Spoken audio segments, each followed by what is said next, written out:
Warner Brothers is making a big play to take up residency in China. The Time Warner-owned studio is in talks with China Media Capital to form a joint venture that would produce local language films showing faith that the world's fastest growing major film market will continue to devour motion pictures. Joining us now to discuss is WSJ's Ben Fritz. Ben, welcome to see you. Good to see you, buddy. Oh, sure. It's my pleasure. All right, so this deal appears to be the largest and most expansive of its kind. Why is Warner Brothers making this move? Well, the Chinese movie market is growing really fast. It's the fastest growing in the world, and it's #2 in the world. It's up 43% so far this year. But the Chinese government puts a quota on how many imported movies can come in each year. It's 34.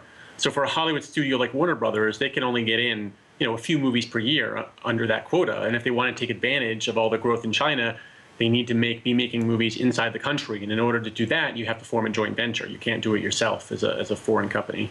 Okay, so now what do we know about this company, China Media Capital? What relationship does it have with Warner Brothers? Sure. So China Media Capital is a state-backed, investment fund that invests in the media and entertainment business. And they previously partnered with Time Warner, which is Warner Brothers' parent company. Time Warner invested $50 million into China Media Capital 2 years ago. And CMC has been very active. They partner with DreamWorks Animation, for instance, on a studio in Shanghai. And they've been making a lot of other investments in entertainment in the country. So it makes a lot of sense they'd be a partner for Warner Brothers. Okay, so the total box office in China is up 43% so far in 2015 to $4.3 billion. How are Hollywood films stacking up against locally made movies in China? Right, that's what's really interesting. So the total box office is up 43%. But for domestic movies in local language in China, those are up 63% this year. Imported movies are up a relatively modest 21%.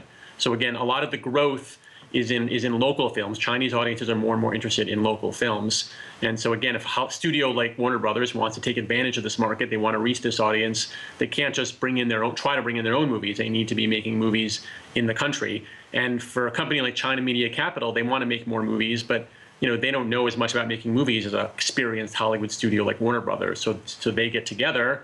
You bring in Warner Brothers' expertise and China Media Capital's knowledge of the country, and the hope is they'll be making movies that are really going to appeal to Chinese audiences. And Ben, it's no secret that China had an economic slowdown, but the Chinese box office continues to expand. Do we expect that the global market turmoil is going to somehow affect this deal? It's possible that the market turmoil will make it a bit difficult to close the deal. They're pretty close to closing this, but they haven't closed it yet. And, they need government approvals and some financing issues. I wouldn't be surprised if this slows it down.